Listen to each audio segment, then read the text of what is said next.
हम लोग देखेंगे कि लोकतंत्र क्या होता है। लोकतंत्र कहने का मतलब होता है जनता का शासन।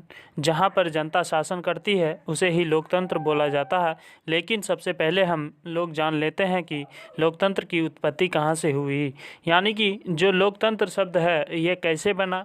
तो आप लोग जानते हैं कि लोकतंत्र को अंग्रेजी में डेमोक्रेसी बोला जाता है। और यह जो डेमोक्रेसी शब्द है यह ग्रीक भाषा के दो शब्दों से मिलकर के बना है। डेमो और क्रेशिया। डेमोक्रेसी शब्द ग्रीक भाषा के दो शब्दों से मिलकर के बना है, डेमो और क्रेशिया, जहाँ पर डेमोस का मतलब जनता होता है और क्रेशिया का मतलब शासन होता है।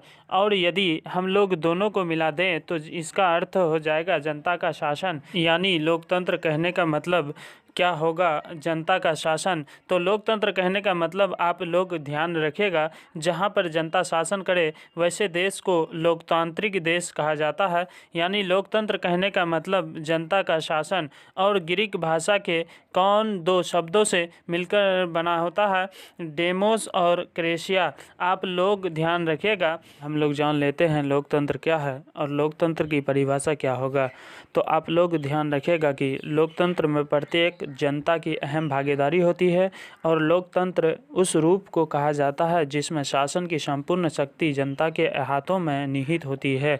जैसे आप लोग समझिए, भारत एक लोकतांत्रिक देश है। यहाँ पर जो भी पावर होता है वह जनता के हाथों में होता है। जनता किसी को अपना प्रतिनिधित्व बना करके उसको सत्ता में बिठाए तो वह सत्ता में बैठेगा, और किसी को वोट नहीं देगा तो वह सत्ता में नहीं जाएगा।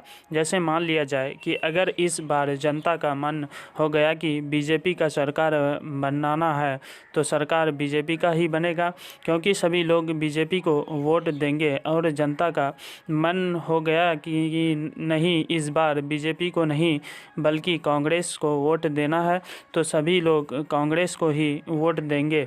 तो इस प्रकार से जो संपूर्ण शक्ति होता है सत्ता का, बागडोर का, वह जनता के हाथों में निहित होता है। जनता अगर किसी को चाहेगा तो राजा बना देगा, और जनता अगर किसी को चाहेगा तो वह रंक बना देगा। तो इस प्रकार से आप लोग समझिएगा कि लोकतंत्र में शासन की संपूर्ण शक्ति जनता के हाथों में निहित होता है। लोकतंत्र का एक दूसरा परिभाषा अमेरिका के भूतपूर्व राष्ट्रपति इब्राहिम लिंकन जी ने दिया है।